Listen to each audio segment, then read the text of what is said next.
Mercy Me is coming to Pittsburgh, the Together Again tour with Mercy Me, Crowder, and special guest Andrew Ripp, Thursday, October 5th. Bring your family and friends to the PPG Paints Arena in Pittsburgh for Mercy Me, Crowder, and Andrew Ripp live in concert. 3 multiple award-winning artists on one stage for one night. Let your spirit soar, your heart sing, and your faith ignite. Mark your calendars for Thursday, October 5th. Get your tickets now at mercyme.org. The view of work for most people is that it is a utilitarian function. In other words, my job is just this thing I do. When you are doing what you were created to do, then you sense great purpose in your life because you go, wait a second, this isn't about a job.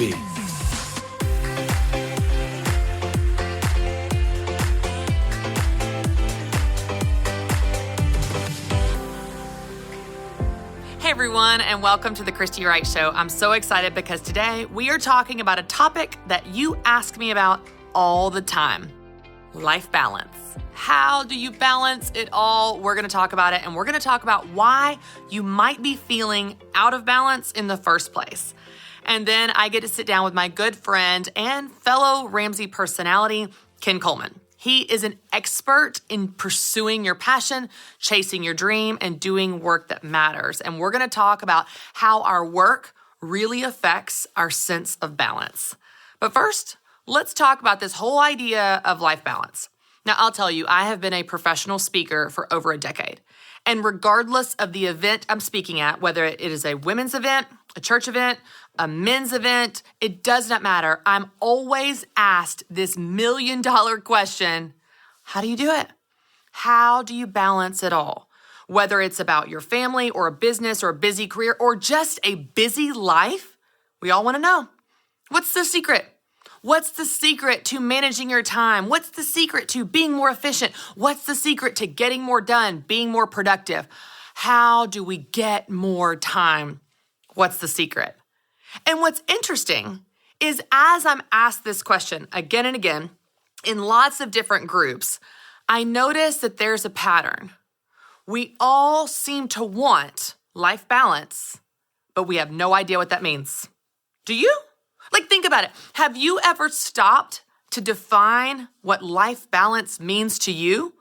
What is that? Does it mean that we spend 50% of our time at work and 50% of our time at home? No. That's not realistic, and it's not even desirable in most cases. Life balance is not this 50-50 split. Well, okay, does it mean that I perfectly divide my day among all my different activities? I'm going to have an hour for this and an hour for this and an hour for this? No. That's not realistic either. And again, it's not even desirable, and it certainly would never reflect the reality of the demands on you or the season of life that you might find yourself in. So here's what I've noticed. We all know that we want life balance, and we have no idea what it is. Well, how are you ever going to achieve something if you don't define it? It's like this moving target, right? It's always haunting you that you're out of balance and you know you want it, but you don't know what it is. All you know for sure is that you don't have it, right? It's this elusive thing that we can't pin down. We're just sure we don't have it. We're sure that we're not balanced. We're not doing it right. We're not managing our time well enough. We don't know what it is. We just know we want it, and we know we don't have it. Well, I want to give you a definition of life balance today that can help you on your own journey to feel a sense of balance in your life, however busy or crazy it might be. This is what I believe. Life balance is not doing everything for an equal amount of time. It's about doing the right things at the right time. It's about spending your one life on what's actually important to you. And spoiler alert, what's important to you can change. And it will in any given season. But when you understand that life balance is spending your time on what's important to you at any given time, then here's what's really cool. You can be crazy busy. You can be in a difficult season, but you feel that sense of balance. So if this is life balance defined, if this is spending our life on what's important to us, then what gets in the way of that? Like, what are the barriers to feeling balanced? What are the things that make us feel out of balance? Well, I've done research on this for years, and I have certainly experienced this in my own life as a busy mom that has a lot of interest and passion, a full-time job where I travel, and 3 kids under age 6. So I live this out every day in a very real way. Here are what I believe are the 4 causes of us feeling out of balance. And as I walk through these, I want you to think about, for you, which one you might struggle with the most. The first source of why we feel out of balance is doing too many things. This is the most obvious, right? Our culture is more connected, overworked than ever before. Technology is moving faster than ever. We've got a device in our pocket that shouts our name 24 hours a day with notifications and rings and dings, vibrating, lighting up, people calling our name. And then you have the workforce that expects you to be on 24/7 because you can be, because your email is in your pocket. And so you've got all these external factors that contribute to you doing too many things. But then, let's be honest, you bring some of your own issues to the table. I do too, I'm with you. We are people pleasers. We don't want to say no. We feel guilty for saying no or hurting someone's feelings. We have a need to be loved and we want people to like us. We want to be the hero. We want to save the day. We want to prove ourselves. I'm a good mom. Look at all the things I volunteer for. We want to do it all. We want to impress people. Look at how much I love my child. My party's so perfect and they're 1 year old and won't remember it, right? Like we have all these things that we bring to the table that contribute to this out of balance from doing too many things. We're just exhausted. We don't have any margin and we're tired. As long as you run faster than you possibly can and have a life that is not even remotely enjoyable because of how much you have crammed and crowbarred into your schedule, you will never feel balanced. It's too much. I remember the spring of 2016 when I was in one of those seasons where I had said yes to everything. I had said yes to too many things, and I was becoming so anxious and overwhelmed at the schedule I had allowed and created. And I sat down one day when I started to feel like I was going to break, and I was like, I just need to write it all down. What all do I need to do? And how long will it take?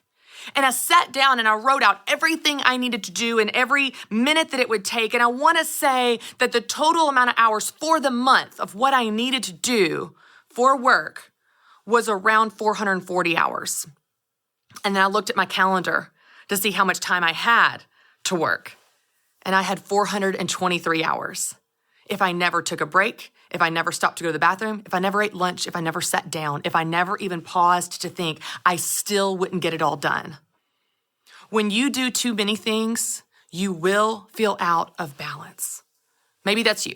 Maybe you're that type A go-getter. You have a lot of interest and you just want to do it all, so you're going to try. But the reality is you can't do it all and you feel out of balance because you're doing too many things. Now, the second source of why you might feel out of balance is actually the opposite. It's not doing enough things. Now, this is maybe more rare, but let's give an example that everyone's going to understand. Last year, during the pandemic, during the quarantine, when your calendar was cleared and you went home, at first you loved it. At first you loved the break. You loved the sleeping in, staying in pajamas, going for walks with your family around the neighborhood in the beautiful spring weather. At first it was novel. It was exciting. It was a break from your busy life. But then 3 weeks into it, 6 weeks into it, you were bored, right? You needed some structure to your days. You didn't know what day it was. Every day was Groundhog Day. Where do I go? I don't have any reason to put on makeup. I don't have any reason to put on pants. You started to lose any sense of where you are in your world and your schedule and your structure and the things that give you joy and energy. And the reality is, if you don't have an outlet to feel productive, an outlet to use your gifts in a way that bring you joy, you're going to feel out of balance. Maybe you're in a season of life where you have spent your whole life focusing on your kids and obsessing about them and doing everything for them, and your days were filled with them, and now the last one's gone off to college. You're an empty nester for the first time, and you're going, what do I do? What do I do with my time? and you feel out of balance because you're not sure what to do with your time and your calendar is clear, you're not doing enough things, and you need to figure out how to get back that sense of balance to do the right things in this new season for you. So the first source of why you're out of balance is you're doing too many things. The second source is you're not doing enough things. The third source of why you feel out of balance is you're doing the wrong things. Here's the reality. You can perfectly manage your schedule and your calendar and your time, but if you spend your time and your schedule on the wrong things, things that are not important to you, you will never feel balanced. Let's use a very practical example. Let's say that you work hard to manage your calendar, you have a very good system at home, but you work in a job that you hate. If you spend 40 plus hours of your week in a job that you hate, you will never feel balanced. Never. You can't spend a large portion of your time and your life on something you hate and feel balanced. So one of the sources of why we feel out of balance is we're doing the wrong things. Things that are not important to you, things you don't like, things that don't bring you joy, things that aren't a priority. So whether you are spending your time in a job you hate or maybe just running yourself ragged trying to please all these people doing what they want you to do that you don't actually care about, every time you do the wrong things and spend your life on the wrong things, you will feel out of balance. And that brings us to the fourth source of why you feel out of balance. You're not doing the right things. Now, that may sound the exact same as what is just said, but it's not. You can be doing the wrong things, like a job that you hate, and you feel out of balance. But what if you're just kind of going through the motions? Your job's not terrible, but you don't love it. And you have all these interests and things that bring you joy that are not in your life at all. You never have time for yourself. You never have time for that hobby you love. You never have time to read. You never have time to rest. You never have time with God. You never have time to work out. You never have time with friends. You never have time for those things that are the right things. You're just going through the business of life. You're running errands. You're shuttling your kids around to sports. You're picking up the dry cleaning. It's not bad. It's not wrong. It needs to get done. But it's also not particularly life-giving. It doesn't give you energy and joy. It doesn't make you light up and come alive. It's not those things that are super important priorities to you. You can have a normal, vanilla, mundane, going through the motions life, not doing the wrong things, but if you're not doing the right things, you're going to feel out of balance. You're going to feel this tug and this tension. Oh, I used to love to do that thing. Going to church is so important to me, and I haven't been in a few years. Man, I forgot how fun it is to laugh with girlfriends at lunch, and I haven't made time for my girlfriends in months. Whenever you live your life and you don't spend it on the right things, the things that are right to you, the things that are important to you, the things that are a priority to you, you will always feel out of balance. So whether you're too busy doing too many things, or you're not doing enough things, or you're doing the wrong things, or you're not doing the right things, you will always feel out of balance. So what about you? Which one of those do you struggle with? The first step is simply understanding why you feel out of balance in the first place, and then you can take practical steps to fix it. Because life balance is not doing everything for an equal amount of time.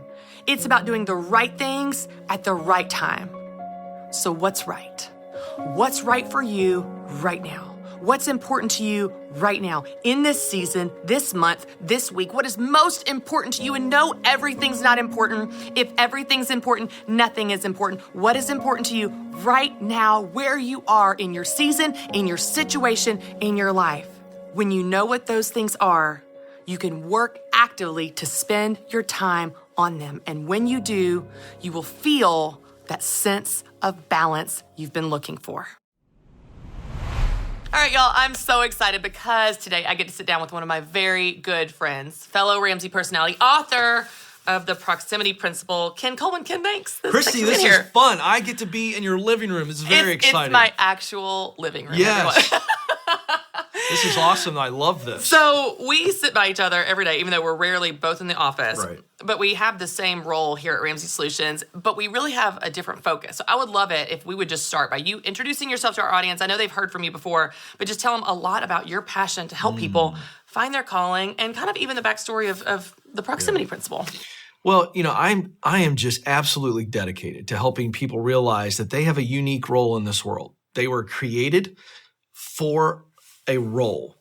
And that means that you have to figure it out, and then you got to do it. Right. And it starts with saying, is this really true? Do I feel like that there is a unique contribution that I'm supposed to make in this world? And it's unequivocally yes. Yeah. Even if you don't believe it, and that's what I spend my time doing, is showing people how to discover that. And they look inward and say, hey, I was created to fill a unique role in my work. Now I'm focusing on the work side of this.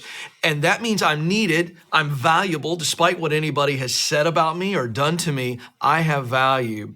But then there's this other side of this. That's just 2/3 of the equation. You must do it. Right. I don't think we have the option to go through this life, Christy, and not make the contribution that our Creator created us to do. Here's why. I think people are out there that need us to show up. Yeah. When Christy Wright is the best version of her, somebody out there bumps into that and needs that. Yeah. And I think that's whether you're a mechanic, an HVAC technician, a plumber, a welder, a professor, a teacher, a physicist, it doesn't matter. When you are doing what you were created to do, then you sense great purpose in your life because you go, wait a second, this isn't about a job. Yeah. This is about a contribution. And I think that when people discover their meaning and they see that they can put it into practice and make a contribution, I think that we have a real win in this world where people go, wait a second, I matter and I'm beginning to make the difference that I'm supposed to make. Yeah. And I think that is the whole goal for me, is to turn those light bulbs on for people and see that A, they can figure it out, B, they can get there, and C, they've got to do it. Yeah. I love that you hit on this first part too, because I think just helping people understand that it's possible is half the battle, because so many people have this belief that it should be a job. If it's fun, it shouldn't. If you love it, it's probably you're doing something wrong. You know what I mean? And I think that there's an old school mentality to that. I remember when I worked at the newspaper in town right out of college, and it was just miserable. Like gray cinder block walls, gray cubicles, gray ceiling. I died a little inside every day. I was entering data into a spreadsheet, which is just not for my skill. you. That is torture, nightmare. Yeah. So after a couple months of this, I had this aha moment. I was 22. I didn't know what I wanted to do with my life. I didn't know what my calling was. I didn't know what I was supposed to do. I just knew I didn't want to do that. And I remember sitting across the office from my supervisor at the time when I put in my notice. And she looked at me and she said, Christy, I don't understand. A job is a job. Do you just not want to work? And you know me, Ken, like I love to work. I love to work. Yeah. But there was something, and she'd been there 40 years. There's an old school mentality of work is work, a job is a job. You go in, you clock in, you do the work, go home. It doesn't matter if you're happy. You're not supposed to be happy. It's a job. So help us understand this, what you're trying to teach people that they might misunderstand about a job, about work that matters, about a career, and how they can actually do something they love that they're good at and make a difference and make a career and an income out of it. So talk a little bit about just a mindset shift here, because I think that's the hardest part for so many people. It is, and that story about that coworker of yours really beautifully illustrates this. There's two worldviews of work. One worldview, and it's pretty dominant. And by the way, this is from New Hampshire to Nigeria. This is not an American thing.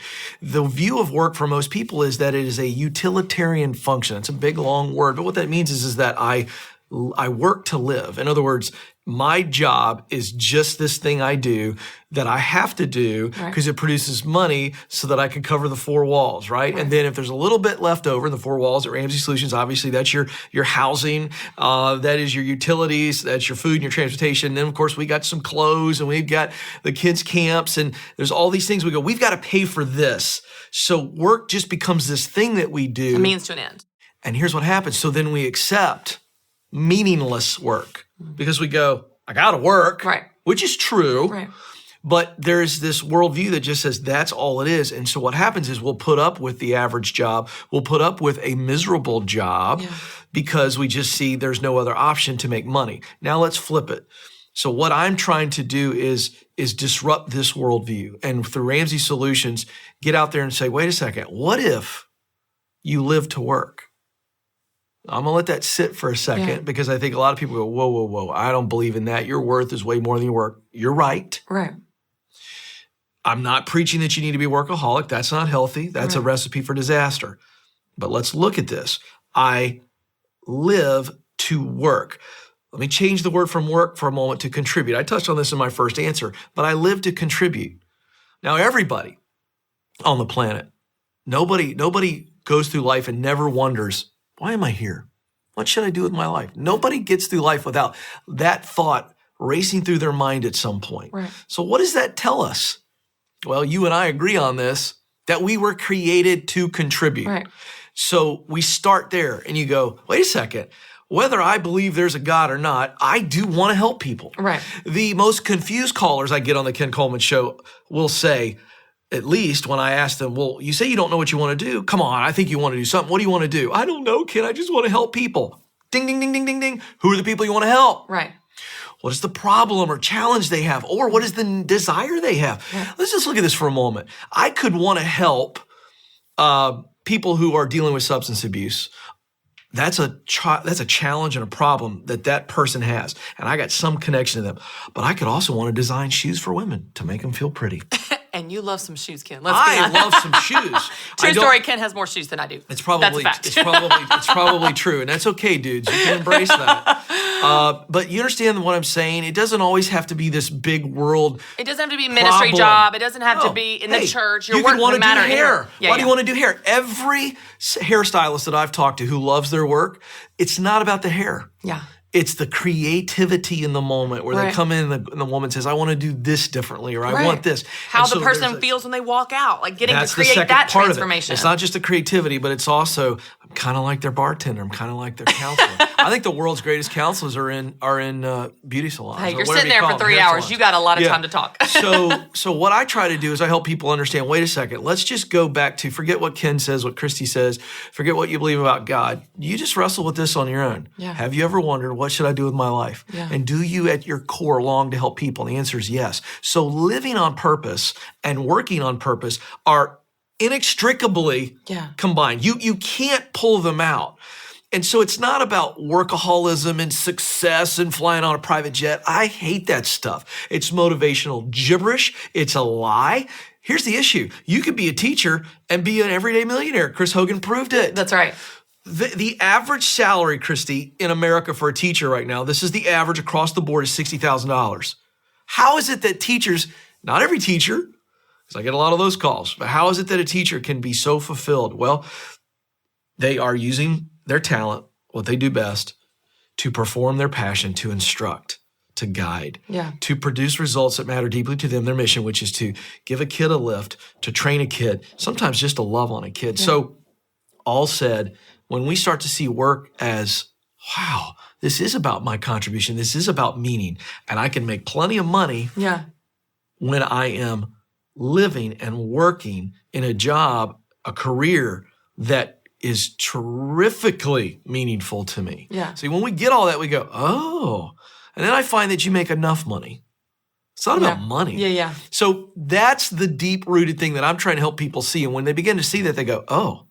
Okay, so we've talked about the external result of doing work that matters, being in your gifts and so on. So you've got the impact, the woman that walks out of the hair salon. You've got the money that you make that provides the means to an end, like we talked about. So your camps, your food, your shelter, so on. Talk a little bit about what it does for you personally when you are doing that work that matters. Because what we were talking about earlier today, and you've heard me talk about life balance all the time. I similar to you, I like to redefine this word for people and reframe it for people, where life balance isn't doing everything for an equal amount of time. It's about doing the right things at the right time. And when you do the right things at the right time, you feel balanced. And so as we've been unpacking, there are some sources of why we feel out of balance. We feel out of balance when we're doing too many things. We feel out of balance when we're not doing enough things. We feel out of balance when we're doing the wrong things. And we feel out of balance when we're not doing the right things. And I think what's so interesting is you could have someone that manages their time well, that has a lot of great things going on in their life, but they're in a job that they hate. And if you're in a job that you hate 40 plus hours a week, you're never going to feel any sense of balance because you're doing the wrong things. It's going to make you feel out of balance when you spend your life on the wrong things. So talk about for someone that has never experienced a job they love, they might even have trouble believing that's possible. They're like, Ken, explain to me what it would feel like to not dread Mondays, to go to work and have fun. Yeah. Like, talk about the result, the personal results we feel. Yeah, I'm not going to explain it. I'm going to prove it. And what's great is it's not even my opinion. So there's a guy by the name of Mihai Csikszentmihalyi. You'd never be able to spell it in a million years. But he's a psychologist, and for over 30 years, he has been teaching the theory of flow. He's got a TED Talk on it. Okay. So if you want a deep dive on this, just go to YouTube or TED Talks and look up flow. And so he describes flow as this feeling of euphoria. Okay. But what he's saying is you feel this euphoric feeling when you're doing something that you're really, really good at. He would say proficient. I just say you're good at it. It's talent. And that you actually love the work because you enjoy the task itself. Like you and I, we get excited about developing a talk or writing a book. So there's nobody paying attention in those moments. Right. But it's just fun. We love developing the talk and writing a book as much as we love selling the book or giving the talk. Right. That's what I call high emotion, high devotion. And I learned that from his theory, which means this. I get excited when I think about the work. Yeah. When I'm in the middle of the work, I feel that ecstasy is what he says. It's not people have perverted that word. This is just an emotion. Right. Which emotions are given to us by our creator. You and I both believe that. So when I am doing something that I'm good at and I love the work, I'm already in a great emotional state. So the question was, how do we feel? What does it feel like? Well, you feel like you're in this state of flow, or again, you could say, I say it's like being in the sweet spot of life. And the sweet spot is the analogy I use because any of us who've ever played a sport, whether you've hit a baseball at a batting cage or gone to the golf club or, and hit a ball, the reason they call it the sweet spot is the designer of the club said this is the spot on the club that if you hit the ball there, you're going to get maximum performance, speed, distance, and oh, by the way, it'll feel good too. Anybody's ever hit the ball the right way? You don't even feel the contact. I have not, by the way, but I hear. I hear. But everybody understands that. So that's what it feels like. Number one, I enjoy it because again, I'm not frustrated. Let's all of us have kids. Think about how frustrated a kid is when you try to train them on something and they're no good at it. You know how frustrating it is for a kid trying to ride a bike the first time? There's all kinds of emotions there. They're frustrated. They're fearful. Well, who among us likes to do things that we're awful at? But here's where we're at in the Western world, Christy. We're fighting this overriding philosophy that says you got to work on your weaknesses. So if you spend all your time working on your weaknesses, you are in frustration. Well, if you're in a job that you're not really good at, you're not succeeding, you're not receiving the one thing that humans crave more than anything, and that is, am I seen, am I noticed, recognition. So there's so much here. But I mean, what you asked, what does it feel like? It feels amazing. You are looking forward to the work because you go, I'm going to be good at this. This is going to be easy for me. But more importantly, I really love the work. Why? Not just because you're good at it, not just because you love the task, but it also produces a result that matters. So you want to be on purpose. Here's how you're on purpose. When you use what you do best, your talent, to perform work you love, your passion, to produce results that make your heart swell, mission. You use what you do best to perform work you love, to produce results that matter. Okay, that's a really short sentence. But that's out there in the workplace, that combination Christy, is powerful. in multiple jobs. Ready for this? Multiple career paths. And I would even tell you there's multiple dream jobs. You and I are both in our dream jobs right now. We're not going anywhere. But if we had to, there are other dream jobs for Christy Wright out there. Okay, as long as you are in that sweet spot. Let's talk about this because I think that's interesting. And I have so many questions. I was just thinking of more and more questions. Keep throwing them at me. I want to come back. Speed round. Here we go. I want to come back to a couple of things you said. But while we're here on this, the multiple jobs, because I want to go with this. I think when some people hear the word calling, they interpret that as there is one thing I was put on this earth to do. I was here to be a teacher at this school and so on. That is intimidating to people. It is, and it's wrong. So help us understand that. What do you mean by the multiple jobs but stay in your sweet spot? So let's stay in this teacher example because you gave me the example, and I get this call all the time on the Ken Coleman Show, and this is real. Ken, I'm so confused. I've been a teacher for 8 years. I loved it. It's all I ever wanted to do, but I am miserable. And I don't feel like I'm in my sweet spot anymore, but I don't know what to do. Help. Well, what we do is we begin to examine in that phone call, Christy, why you've lost the juice for it, the passion. Why do you not love it anymore? Yeah. Well, what we find out almost every time is it's the environment. So you can be doing the right thing. Let's take teaching as a position and a title out of this answer. Okay. And now let's say, what at their heart are they really doing? And let's pick a word that would describe the role of a teacher. It is instructor. So you love instructing. Right. But you're in a public school environment, I'm not picking on public schools, but where there's a lot of bureaucracy, a lot of paperwork, you're unable to discipline the kids. Yeah. This is straight from about 100 calls, so I Sure. know this is right. And so you're going, I love instructing, but I don't like doing it here. So then I say to them, where's some other places that you can be an instructor? Right. And we're pulling off the teacher title. We're pulling off elementary ed, middle school, whatever. Right. And we begin to say, well, what about higher education? Yeah. For some, that shift is higher education. For some, it's I'm going to get into HR and do training in HR. Yeah, I'm going yeah. to be a corporate There's trainer, so be a many ways to sales do it. trainer. Because why? What do they love, Christy? It's instruction. Yeah. So are there other people besides little kids with snotty noses that you would love instructing? The answer is always yes. So we walk them through that construct. Okay, are you talented at instruction and communication and verbal skills and empathy and all the things? Yeah. And do you love listening, guiding, instructing, preparing, communicating? Yeah. Well, okay, besides elementary school kids, who are some other people that you could get excited about? And so you walk that formula out and they go, oh, so teaching was a dream job 6 years ago. It's no longer. Yeah. Now the dream job may be HR training or corporate training Yeah. or consulting or whatever, as long as they are doing that primary thing that they love in their sweet spot. And so that's the answer to, yes, there are multiple dream jobs. Absolutely there are. Because here's the other thing, and I got to add this. So I wrote about this in a book that's coming out this fall. Mount Everest is the analogy. Climbing the mountain is what I use, in my show for people to grasp this climb to this meaningful work. Yeah. Well, when you get to the dream job, what's next? You're not done. You don't just get in a hammock with a glass of sun tea. Right. What's happening? So when you get to the top of the mountain, now you've been going like this the whole time. But when you get up here on top and you step in the dream job, remember, you've been looking this way. Now you're looking this way. Yeah. And this is how everything shifts, Christy. So I go from looking up. Now I'm here. I see the beautiful view and I go, I'm here. This is great. And now I'm looking out. And that's what happens. The dream expands.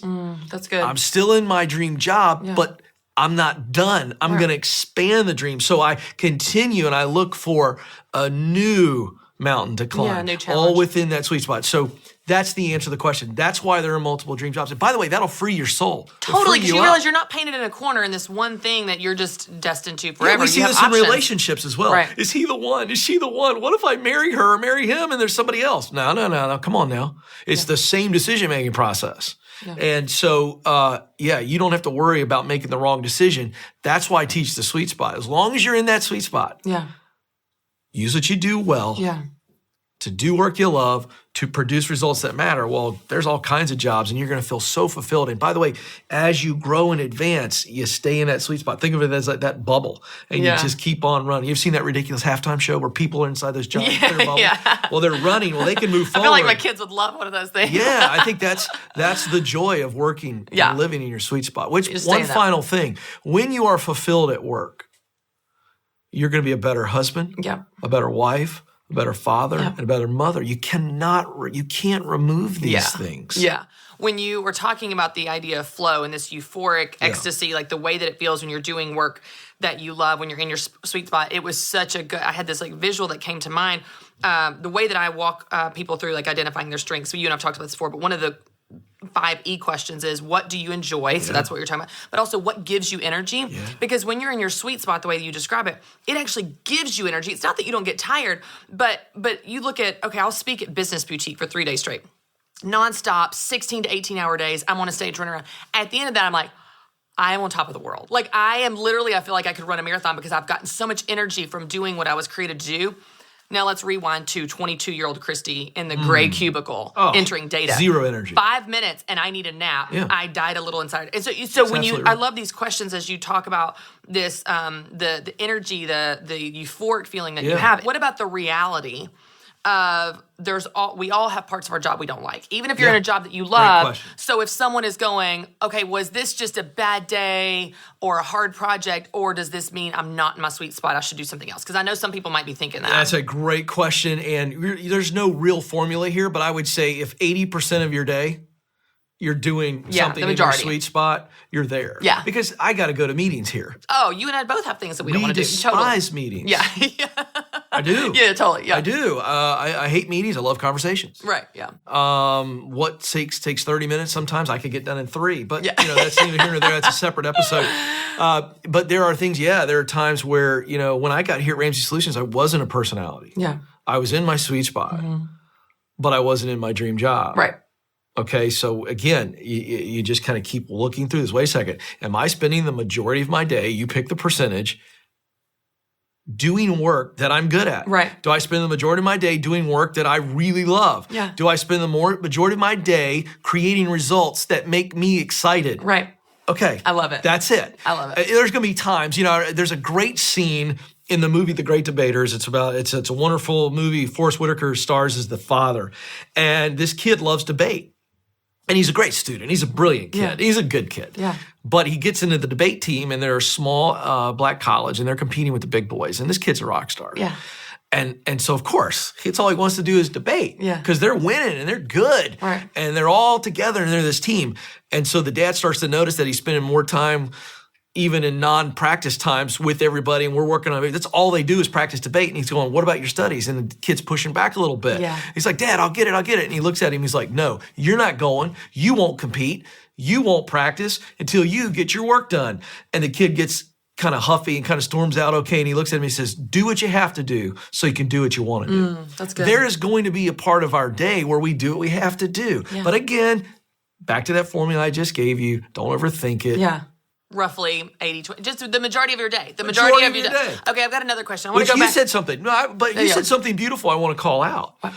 You said it twice. When you went back to that 22-year-old job in the cinder block, you were like, I was dying a little bit every day. That's not a stark overreaction when you describe it that way. That is a soul-sucking thing. No, and I was terrible at the job too because I didn't enjoy it and didn't care about the results. Right. I'm like, this is me at my desk. Whereas me on stage in business meeting, I'm like, right. I'm alive. So here's the point. The heart will let you know at any point in your day if you're dying a little bit. That's good. And so walk around with a notepad. Yeah. Do this. Does this lift me? Yeah. Or does this hold me back? Yeah, that's good. That's good. I love that. Okay, I want to go back to the bicycle example, and I know we've got to wrap up, but I have so many questions for you because this is so helpful to people that are in that spot right now going, am I in my sweet spot? What should I be doing next? I want to do something, but I'm not sure what. So let's go back to the bicycle example. And I love what you said where we are in a culture of work on your weaknesses, but you're going to be the best at your job. You're going to be the best at home in your life when you're in your strengths. And I totally agree. I'm with you. How do you help people? And I haven't even thought through this, Ken, so I'm really curious what you think. How do you help people between you're going to be in your strengths and work on your strengths knowing you're not going to be good when you start? When I was a speaker and I started, I sucked. Right. I was terrible. Yeah. You probably were too. We all were terrible. You were terrible when you first started riding a bike. But as I developed those strengths, they became really strong strengths, just like riding a bike and so on. So how do you understand the difference? You use the baseball example. I'm actually terrible at hand-eye coordination. I cannot make contact with the bat. I know that. I'm not going to work on it, don't want to, not interested. How do you discern, is this a weakness I should avoid, or is this a strength underdeveloped? I'm a beginner. How do you know? Yeah, that's a really good question. So we got to make sure that we don't confuse the bike analogy. Everybody learns to ride a bike and you're awful and you're wobbly and you're just going to have to learn how to crash. That's why my dad taught me to ride a bike on grass so that I didn't have as much fear. I'm going to use that tip. That's good. I like that. Take the boys on grass and show them if you fall, Conley, you are not going to have no skin here. Right. You're going to be okay. But so we have to start things, we have to practice, and that's what you're getting at. But again, how do we know? Well, you don't have good eye-hand coordination. You figured that out in PE maybe in the third grade 100%. or whatever. Okay, so we listen to that. We go, wait. But we also knew that young Christy was really good at connecting with people. We know that young Christy was really good with words. So again, we got to get back to that sweet spot analogy. And if you're having a hard time discerning, go to people who will tell you the truth in your life, who know you really well. And they'll go, you know what? You're not the most athletic kid. Probably not your thing.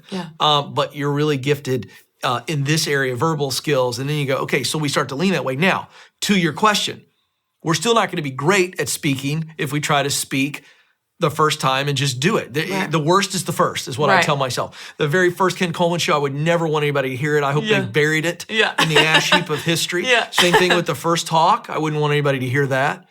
And in fact, it's still true to this day. When you and I develop new content, and we do, we're good at it because we're good at communicating now. But it's rough at first. The first time we put it out there, it's not something I'm proud of. Right. I've got to embrace this thing that practice is the key to proficiency. So what you do is you go, wait a second, I got to know what my core talents are, and I can take those talents. Let's take it like a lump of clay. I've actually watched a potter do this. It's really killer. They take this lump of clay off of a table, and he sits in front of the stand, and he puts it on the wheel, and with the water and his pressure of his hands, with the wheel spinning, the inertia, he begins to shape that lump of clay into this beautiful coffee mug or a plate, and it becomes this inanimate object, catch this, to this unbelievably useful tool. That's the journey. But we've got to work with the right clay. Like, we got to have the clay. If there's no clay, there's no instrument. So what we do is we say, all right, this is what I'm good at, and I can be great at this. So here's a simple analogy to answer the question. If I'm a 1, if 1 is awful, no one wants to pay me, nobody even wants to see me do this, I'm so bad, and 10's amazing, we got to say, I'm going to focus on the 6, 7, 8s, 9s, and 10s, because if I work my fanny off, I can turn a 6 into an 8. I can turn a 7 into a 9. I can turn an 8 into a 10. That's what people pay for. That's what we enjoy. And so then I'm no longer banging my head against the wall in my work. I'm mitigating everything from a 5 below. I'm telling everybody I'm not very good at this. I'll ask for help if I'm doing this. I won't apply for a job that has this in the job description. That's the majority of what you do. Well, and so much of what you're saying, and that's why I love how you talk about, it's not just the piece of your gifts. Like, are you a talented singer? Are you a talented organizer? Whatever the thing is, it's not just your gifts. It's also your desire and what you enjoy. Because if you don't enjoy it, you're not going to want to practice those gifts regardless. You and I are really good friends with Rachel Cruz, who's also a Ramsey personality. A couple of years ago, I don't know if you remember this, Kim, but she came to the office and she made this declaration to me. She's like, Christy, I've got a plan. I am going to run every day for 100 days. Yes, I remember. And I said, you hate to run. I said, but it's only 20 minutes a day for 100 days. I go, no. But you hate to run. And so it's just funny. And of course, she did not do the 100 days, and we still laugh about it to this day. But if you don't like doing something, even if she was an outstanding runner, she's not going to run every day. And same for me, entering data into a spreadsheet. Even if I was good at it but didn't enjoy it, I'm not going to want to do it to get better. And so I think that's so key to your formula of how you walk people through this, because, yes, I was an okay speaker when I started, but I enjoyed it so much, I wanted to do the practice to get better, and then I did. That's so beautiful you share that. So let's just break that down. I have no motivation to run. No, but you have no motive. Motivation, the root word is motive. What's your motive? What's your why? Let's just break it down. If your why is, I'm just going to do it. No, you will absolutely. I love to run. You love it. I do it just because it's fun for no reason. Yes, you love to run. And that's great. And so what we've got to understand is that's what's behind all of this. It's like, do I love the work itself, and am I fired up over the result of it? If I'm not, then I'm never going to have that real, true sense of meaning in my work. And I think when you get that, it frees you up to say, oh, this is why because here's what you said. It's not enough to be good at it. Because you can do something in your career that you're really good at, and you will be successful. But I know a lot of 6-figure, 7-figure earners who are into addiction. They're still miserable. They're miserable because they're only doing something they're good at. They actually don't love the work. Listen, Wall Street's full of those folks. It's real. Go look it up.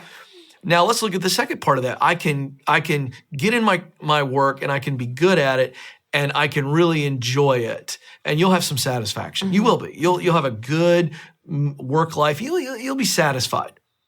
But when you put that third piece in there, when you use what you do best to do work that you love, that produces results, there's a personal connection to the results. You care about.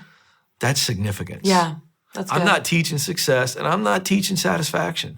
I'm trying to point people to significance. Not to say that you become significant when you do. We know. What we're saying is you experience. You feel that significance. So that's what this is about. Because then you realize, wait a second, it's not about me. Right. And I'm making plenty of money, by the way. Right. The money follows. Right. That's the caboose. Yeah. Success and satisfaction and dollar signs, those S's, that comes with it. Yeah. But when I'm in my sweet spot and I'm pursuing missional work, that's when we're alive. And by the way, that's when people look at you and they go, you were born for this. They say that on their own. Yeah. They don't know what the sweet spot is. Yeah. They may not even have a belief in God at all, but they'll say that. Yeah. And it's because we see that. We go, it looks so good and so efficient and so effortless, which we know it isn't. Right. So that's where all this comes together. And by the way, it is possible, whether you're 35, 45, or 55. And remember, it's not about power and fame and influence. It's about significance. I love it. It's so good, Ken. This is so practical, but it's also so inspirational for someone listening right now and they're going, I'm in a job that I hate, or I've had this like nagging feeling I should do something new, but I'm not sure what. Like this is going to be the catalyst that's going to send people out on figuring out what that is for them. Okay, you have a book that helps them though. Yeah. Know how to start to take those steps. So we wrote this book. So we kind of got ahead of ourselves. We wrote this book for people who know what they want to do, but they're not sure how to get there. Okay. Or they know what they want to do, they know how to get there, but they're scared to step out. Okay. This proximity principle teaches you the proven path to work that you love. It'll tell you how to get there. Little cheat. It's about people and places. I love it. And it's chock full of goodness. 5 people in 5 places in the book that if you get around those people and get in those places, opportunity knocks on your door. Yeah. That's how that works. It's so simple and practical and something you can actually start doing. It's so good. Right now. Okay, let people know where they can get your book and follow you and continue to listen to the show and learn everything you're doing. KenColeman.com is the website. We've got a special deal. You can get all 3 formats, the hard copy, ebook, and audio book for one price. That's unbelievable. Or wherever books are sold. And then the Ken Coleman Show is on YouTube. We're live every day at noon Eastern time. Awesome. And then we're right on the radio. So if you want to call in, the phone number is at KenColeman.com for 2 hours, Monday through Friday. You can call me and we can dive right in right there for a 2-hour period from 12 to 2 Eastern Standard Time, wherever you listen to podcasts as well. And then now 60 plus radio stations around the country. That's amazing. Congratulations. Thank you. That's huge. That's amazing. Fun. Okay, you got to listen to the show and get your question answered. Ken, thanks so much. This is so fun. Thanks for being here. This is fun. I love this. I need a living room, not a studio. You do. We're gonna work that out next.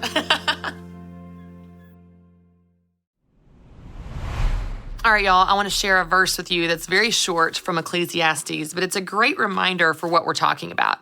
As we're digging into this idea of life balance and what it means and defining it and trying to understand why we feel out of balance in the first place, our work is a big piece of this. 7 out of 10 Americans don't like their jobs. And if that's you and you're in a tough season where you're just doing what you need to do to get by, I get that. And you should. You've got to do what you've got to do to get through this season. But I don't want you to stay there. I don't want you to spend the majority of your life doing something that you hate. There's more to life than that. And I believe that God cares about our work. I believe God cares about us finding satisfaction in our work. And that's what brings me to Ecclesiastes 3:22. So I saw that there is nothing better for a man than to enjoy his work. It talks earlier in Ecclesiastes 3 about enjoying the fruits of our labor, of enjoying the work that we do, finding satisfaction in the way that we work. And for you and I, this might be a new concept because maybe, like Ken and I talked about, maybe you've never enjoyed your job. So it's hard for you to imagine having a job that you love, where you don't dread Mondays, when you've never seen it. You've never experienced it. How do you have hope for something you don't really know is out there? But I think it is something worth pursuing. Your life is too important. Your gifts are too important. Your time is too important to waste it away on something you hate, on something you dread, on something that brings you no joy, no satisfaction, no purpose, and on top of all of that, that makes you feel out of balance. So I want to give you some journal questions to think about. I want you to think about what this looks like for your life as we're talking about the sources of why you feel out of balance and what makes you feel balanced so that you can take steps to create your own version of balance. Your first question is simply this: what makes you feel out of balance? When do you feel like something's not right? When do you feel like there is a gap between what you care about and what's important to you and over here how you actually spend your time? where you feel that tension and that pull and that frustration of, I love these things are the right things, these are the priorities, these are important to me, but I spend all my time over here doing this stuff. What makes you feel out of balance right now or anytime? Write down your answer.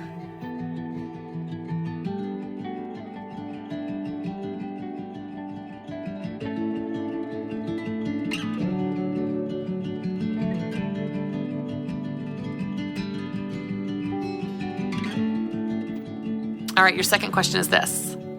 What makes you light up and come alive? What brings you joy? What makes you feel balanced? It doesn't mean your life is perfect. It doesn't mean your life is easy. It doesn't mean that everything is effortless and your time is perfectly split and you never have problems and everything is rainbows and unicorns. That's not life. If that's what you think balance is, you're never gonna get it. But if you back out of it and say, this is what balance means to me. This is what makes me feel balanced. I'll tell you one huge thing that makes me feel balanced is simply being present.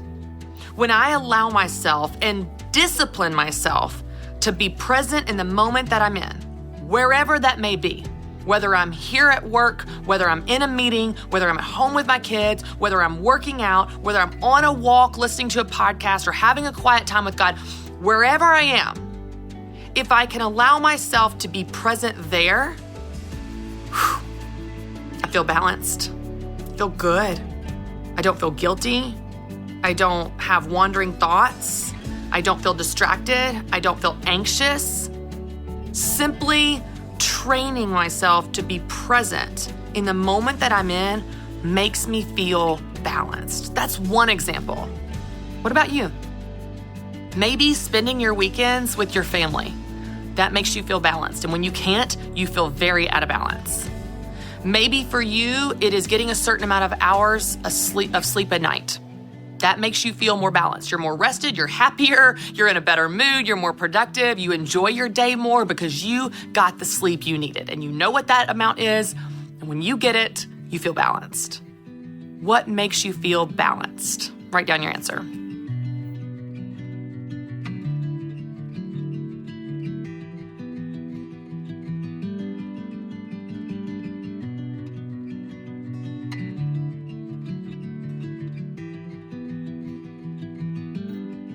And your last question, how can you incorporate more of that into your life so you can actually begin to feel more balanced? What are you going to do to work those things that make you feel balanced into your life today and this week?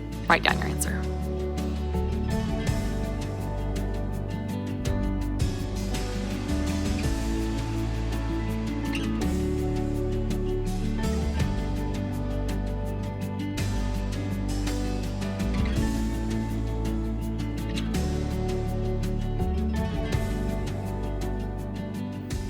All right, I'd love to pray for us as we wrap up. God, thank you that when we ask for wisdom, you give it to us. Thank you that when we look to you to know what we need to do, where we need to focus, where we need to spend our time, what should be important to us, what those right things are, you will answer us, you will lead us, and you will guide us. And most of all, you will give us the peace and the sense of balance that we've been seeking all along. Lord, thank you that you love us. God, I pray for every single person listening and watching right now that you would help them know what those things are so that they can strategically and intentionally spend their time on them. In Jesus' name, amen. Thank you guys so much for joining me as always. And you can tune in next week for another new episode of The Christy Wright Show. For more encouragement on building confidence in yourself and the God that created you, you can visit ChristyWright.com.